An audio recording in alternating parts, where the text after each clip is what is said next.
Two pans, one purpose, women of resilience and progress. In the heart of the riverine belt of the Moron River, two metal pans gleam under the relentless African sun, one in the hands of Akiru from Turkana, the other clasped by Cheptum from Pokot. Though their communities have long been defined by distinct traditions, the rhythmic movement of their hands, swirling, sifting, searching, mirrors their shared determination. Bound together by the quiet labor of artisanal gold mining, these two women embody resilience, pushing beyond the boundaries of history and heritage to carve out their own paths of progress. The Moron River, a winding ribbon of life, snakes through the rugged terrain of Kenya, marking not just the border between Turkana and Pokot counties, but also the pulse of a land shaped by the ebb and flow of struggle and survival. Its waters, precious, sometimes scarce, carry the whispers of countless generations who have depended on its flow. It is more than a dividing line, it is a source of sustenance, a bridge between identities, a silent witness to the evolving relationships of those who live along its banks. For the Turkana and Pokot, the river is both a promise and a challenge.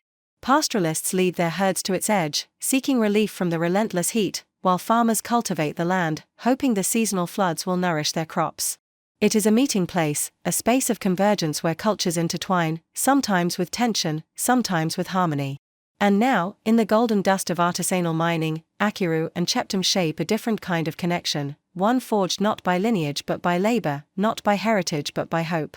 As their pans dip into the earth's promise, their reflections shimmer in the murky waters, two women, two communities, yet one shared resolve.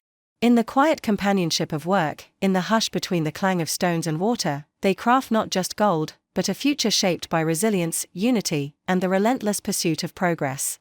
For the Turkana and Pokot communities, the Moron River is more than just a physical border, it is a shared lifeline, a witness to their histories and interactions. Along its banks, pastoralists guide their herds to drink, and farmers cultivate crops in the fertile soils nourished by its seasonal floods. It is a place where cultures converge, sometimes in harmony, sometimes in tension, as the struggle for resources intertwines with tradition and identity. Akiru, a mother of 5, ventures into the waters every morning with her pan, her determination unwavering as she seeks the gold that sustains her family. Cheptum, raising 3 children of her own, mirrors her efforts on the opposite river bank, her pan scooping sediment with the same precision and hope. Their pans, though humble, carry the weight of their dreams of feeding their families, educating their children, and building a future free from the struggles of yesterday.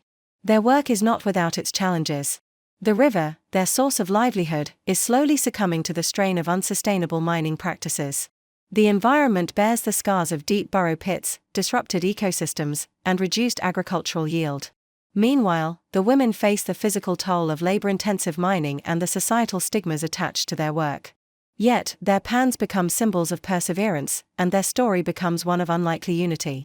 One fateful day, as the sun cast its golden glow over the Moron River, Akiru and Cheptum found themselves face to face with a gold trader. His intentions were clear, he sought to exploit their isolation and undervalue their labor, offering deals that stripped their efforts of dignity and fairness. But these women, resilient and wise, refused to yield to exploitation. Instead of accepting the trader's terms, Akiru and Cheptum began to talk. What started as a simple exchange of words soon blossomed into a profound connection. They shared their struggles, their dreams, and their knowledge of the land and its treasures. With each word, their mutual understanding deepened, and a bond of solidarity emerged. In the quiet rush of the Moron River, Akiru and Cheptum's once solitary pans swirl in harmony, no longer mere tools of labor, but emblems of defiance and resilience. For years, they had bent under the crushing weight of exploitation, forced into unfair trade deals that robbed them of dignity and the true value of their efforts. Their work sustained communities, yet their earnings barely sustained themselves. But desperation gave way to courage. No longer willing to suffer in silence, Akiru and Cheptum sought advice from the Asegis Community Network, a local grassroots organization committed to advocating for justice and sustainable livelihoods. They shared their stories of deception, of hardship, of the endless cycle that kept them shackled to ruthless traders who dictated the worth of their labor. The story of Akiru and Cheptum, and their 2 pans, is not just a narrative of resilience but a rallying cry for change. The Asegis Community Network calls upon well-wishers, organizations, and advocates of sustainable development to join us in empowering the women miners of Turkana and Pokot. Together, we can provide them with the tools, training, and resources to secure their livelihoods, promote peace, and protect the environment they depend on. Your support can turn their efforts into enduring impact. Stand with us as we amplify their voices and celebrate their journey toward unity, resilience, and progress. Reach out today, let's transform challenges into opportunities and build a sustainable future, one pan at a time.